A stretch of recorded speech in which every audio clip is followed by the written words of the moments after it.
Laklibah 15 August ka mari lainana Mobile Film Distribution Center MFDC na puduna lakte a Manipuri feature film 15 August a love story. Mi kya mi kaya ngani? Madoi no video masak fazabrane. Fazateda. Karabu ding ngowe bo. Rasi miao de. Ai usi ngowe malana. Madoi no video ai bo. Yam kenai da. Sana de da.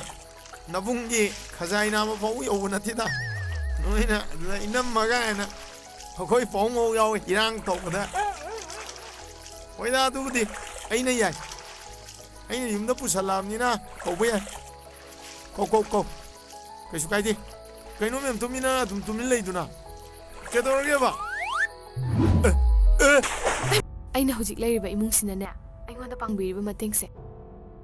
Nachandi punsigi kaw ngammaroi. Makhoi thengnaramdraba. Nachal ai loire he tamo. Ibungi bema. Yare tamo henjalanu.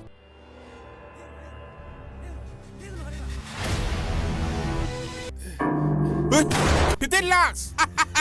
Sim solution lagi. Sir. Waro ya tiko. Imai bi bes. 20 lakh pisaki. Kari ba? 25 lakh pisaki. 25. Eh aku tahu. Hoi. Masuk lain no. Betul.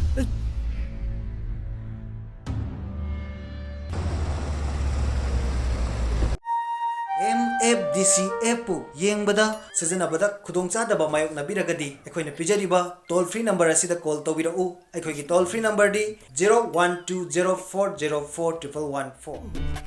Kada na namdu. Hemanda rasiya.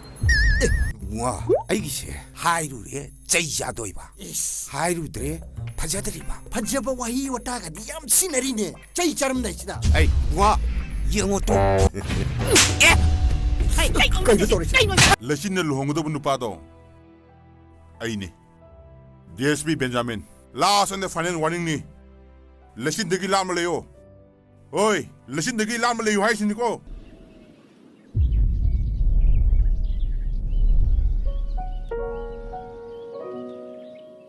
DSP oraga kaidorage.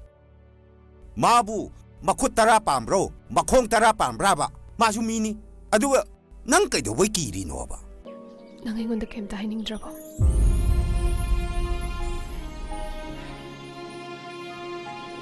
Kaya yo ai no.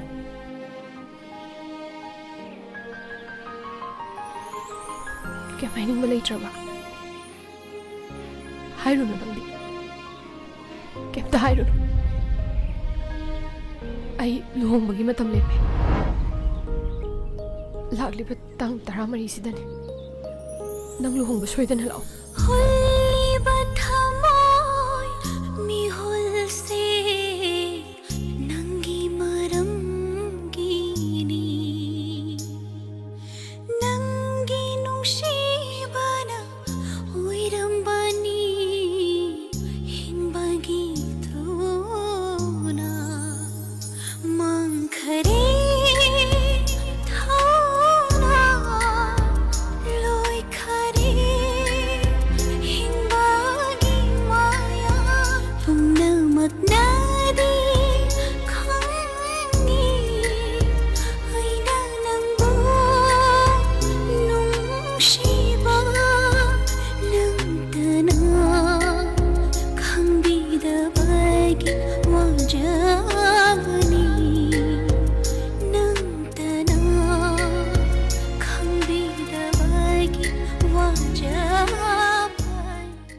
Yum thado amdai haibase sumaina loina tawnaribani nupi oibe khoigidine singaktani isagi pungning imana khangi